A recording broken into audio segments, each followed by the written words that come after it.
So, you had a question, Charlie? Yeah, question for Chris. Loud, they can't hear you in the back. Question for Chris. Total annihilation on level 3. No, You're in the valley. And serious question. At GDC, everything was monetization of casual games, monetization, which kind of makes sense because game developers tend to want to make money, tends to keep them in business. But what most of the talks were here's how to create an addict, and here's how to milk them until they go bankrupt. Completely wrong, by the way. Okay, well that's the impression. If you ask me. And well, that's a good model to me. I don't know. That's terrible. You completely wrong from a moral perspective. Oh no, just from a life, just every perspective, because you're destroying your customer. Ultimately, they're going to hate you. These people have loathe, and they loathe their customer. It's like they hate them, frankly. I love my customer. I love the people who play my games. I want to give them the highest value proposition. Henry Ford, right? The most car for the smallest amount of money, and pay his factory employees the most that he could possibly pay them, right? This is really the way we should be looking at gaming. We need to produce the highest quality game that delights our players and our customers the most, and charge them the least amount of money that we can charge them for it. We need to give them the highest value proposition possible. The models that they were talking about, the GDC or wherever you were, they're just terrible short-sightedness. Let's cut all the trees down in the world and sell it and not plant anymore. I mean, that's what that feels like. I totally agree, but Henry Ford also said you can have any color you want as long as it's black. Yeah. Okay, so That's right. I'll pick a new analogy. And Henry Ford doesn't have shareholders. All right, someone right here. You were talking about digital distribution killing off retail, but anything about streaming solutions like OnLive and Gakai killing? Yeah, I was going to ask that question too. Good. Did you get it? Who's it to? Yeah. Huh? Who's what to I'll the take question? that first. How's that? Oh, okay. All right, so OnLive is an example, right? I don't know how many people are familiar with OnLive. I really don't want to discount their business model in general, but my understanding is that they're going to bring console gaming or any gaming to a web browser, right? So you can play a PC game in a browser, you can play a console game in a browser.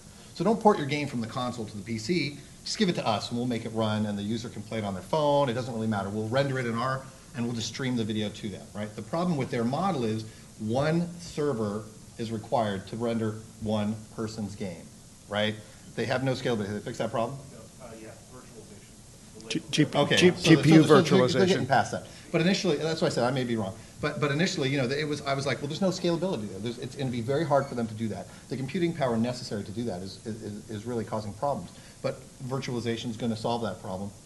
We'll see how many customers they can get. But ultimately, you can't get 2,500 or even 5,000 users per server, I don't think, in that virtualized environment, where we can do that in a social gaming space, right? So if we let the browser itself do the rendering, right, we can take a lot of that off of the cloud, right? Now, as far as gaming in the cloud, absolutely. Put your data there, put everything else there. That is another way of cloud computing, but rendering it in the cloud and delivering it to the device, right, is really limiting the rendering to what you can stream to a user. If you do it on the device, you can maximize the visualizations based on that device. That is where I'd rather go. There's a more fundamental problem that we've done server-side stuff. Server's time is quite expensive.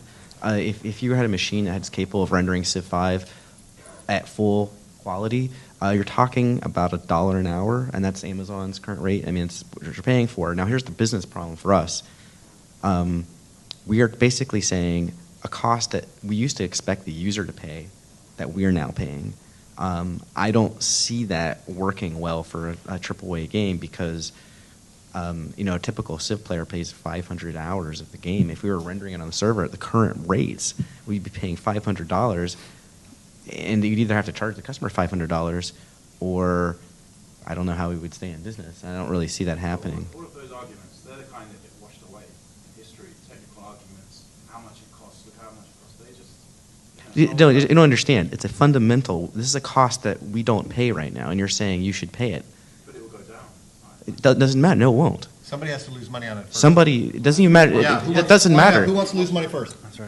It doesn't matter. It doesn't matter if the Yeah. cost will go down, because the cost will always be fixed, because people are willing. There's certain hardware level people want to play at.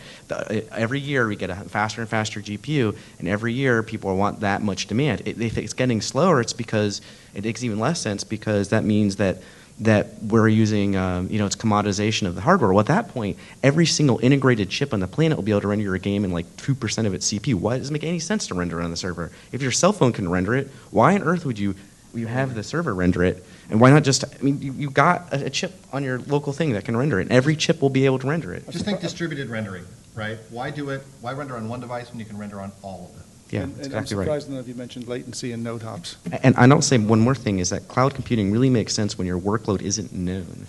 That is exactly the opposite for rendering. Rendering, we know. We what can our take one load more time is. question, and then the fire marshal comes. No, not you. Yeah. Yeah, did you, I joined the talk a little late, but did you already discuss the evolution of, PCs and all the additional stuff to do with the consoles, the tools issues and the development problems? No, we didn't Because get the tools, it's- sorry. To me, that's like the most, all these new possibilities are great, but the tools have not caught up with the evolution of the hardware, and more engineers are spending more of their time making boilerplate tools that are just, ultimately, we're not able to catch up and do all these. It takes for three generations of games on a given console just to learn how to use the thing. Yeah, no, we didn't get the tools, we didn't get the gestures, but we did get out of time. But real quick, come on. Yeah, I have a question about 3D. So you guys were all very fast to discount 3D and call it a gimmick. So can you tell us, why Hollywood is making cartoons now solely using 3D, because it makes for 85 to 95% of the revenue? And aren't you guys discounting a very large portion of gamers, or should I say moviegoers, that are not children, will be real consumers in 3 to 5 years? They're all used to glasses. Yeah, The that's this guy's point. Sales is really exploding. 80 million of the 3D TVs will be shipped this year alone. So aren't you guys discarding that part a little bit? Let me take that real quick. We don't have to build technology years and years in advance to anticipate a market that's going to be there. So we have no reason not to wait. And when the market's there, we can build product for it. Oh, we already support it now. Yeah, and we can support it, what did you say, a week or a month? Yeah, it's like a month of work. So it's really, we can be completely reactive in that space in video games while Hollywood plows the way with the new generation of 3D viewers. They That's need totally that. fine. They need that marketing effort, right? To breathe new life into the standard Hollywood model, right? Because you're going to go back and see a movie multiple times because maybe you didn't see it in 3D and somebody else talked about it. Now you've gone back to the theater, you've seen it again. So there's a lot of reasons that they're doing that to get you back into the theater and to take advantage of these TVs. They're all working together on it. And like I said, it's a great marketing thing, but I totally agree. We can support that technology at any time. So when the market is there, because there's always a small percentage of people who do anything, right? But when the market gets big enough, we're all there. But right now, I just don't think it's big enough. Yeah, to Mark's point, when you're designing a game for the masses, and when I say masses, when you're trying to tap into like hundreds of millions of people, you are designing your product in such a way that your product will run on everyone's machines. One of the things that for the longest time, and we all still do it, we make all our online games in Flash. A few years ago, we used to do, ActiveX, we used to play with Silverlight, but we would see that if a user on a computer did not have the plugin required, the cliff was enormous, and they would just sort of walk away and go to the next product. So that's why, you're always sort of figuring out what is that 90% penetration item, and then making your products around that. Again, once, 90% of the population are wearing stereographic glasses everywhere, then that's probably a good time to, make games for it. All right, so that's got to be it. I'm sorry we didn't get to all your questions, but I would like you to express your gratitude to this group of people. It's seldom you get to hang out with folks like this, so give them a round of applause.